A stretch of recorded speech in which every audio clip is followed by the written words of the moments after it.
Chapter 232. Jake was stunned as he covered his cheek with his hand. After a short while, he yelled at Alex. "You piece of thrash! How dare you hit me?" Alex sneered before he said, "Why? Why wouldn't I dare hit you? If I want to hit you, you'll just have to deal with it." After that, Alex raised his hand and slapped Jake again. At this time, Jake's cheek was already swollen. Even though Emma was also very disgusted with Jake, Alex had already slapped him twice. Therefore, she was a little worried and she hurriedly said, "Alex, what are you doing? Didn't I tell you not to recklessly start a fight with anyone?" She was not worried about herself, but she was worried that Jake would exact revenge on Alex. After all, Jake was still the boss of a reputable company. How could he possibly keep calm after getting hit by Alex? True enough, Jake was completely annoyed and irritated at this time. He pointed his finger at Emma before he said, "You, the one with the last name Richard. If you do not compensate and appease me after what your husband has done today, I'll kill him. I'll make sure that he disappears from Oris Hill immediately."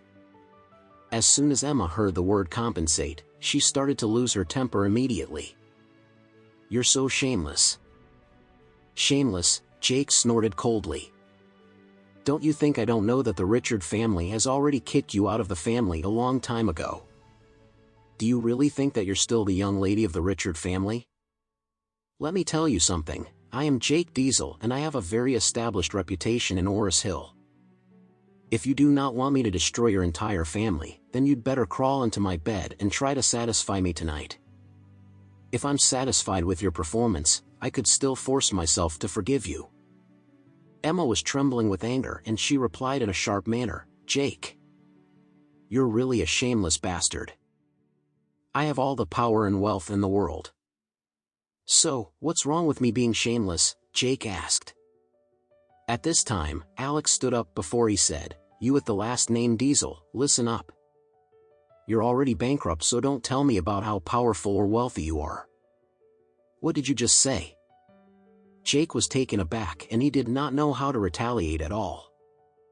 He was about to yell at Alex when his cell phone started ringing again. Jake did not want to answer his phone, but his phone kept ringing continuously. "Hello, what do you want?"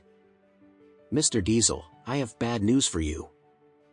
The shareholders of the company that wanted to work with us have suddenly changed their mind.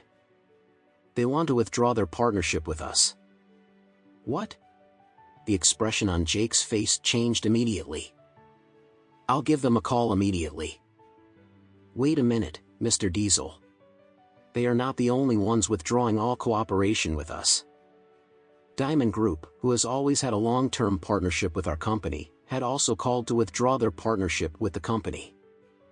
Moreover, all the other directors have also called to request to cancel all the contracts that they have with us." Jake was so stunned that he was completely at a loss for words. However, the voice on the other end of the line continued speaking. "Moreover, other companies have already called to ask Kotak Enterprise to pay a huge sum for liquidated damages. Mr. Smyrn, the CEO from Sky Financial Group, also called because he wanted to recover the $390 million loan that we took from them. He wants us to transfer that sum of money to their bank account tomorrow. Otherwise, he'll lodge a legal proceeding against us and all of the real estate that we have under construction will be seized immediately.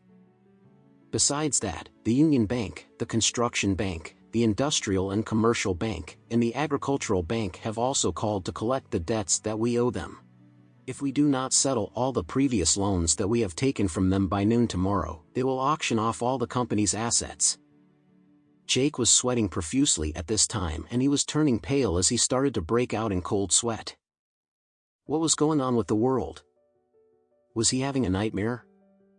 Why did it seem as though all the unfortunate events were coming at him all of a sudden? It was as if all those companies had made a pact to deal with him. What was happening? What was really happening?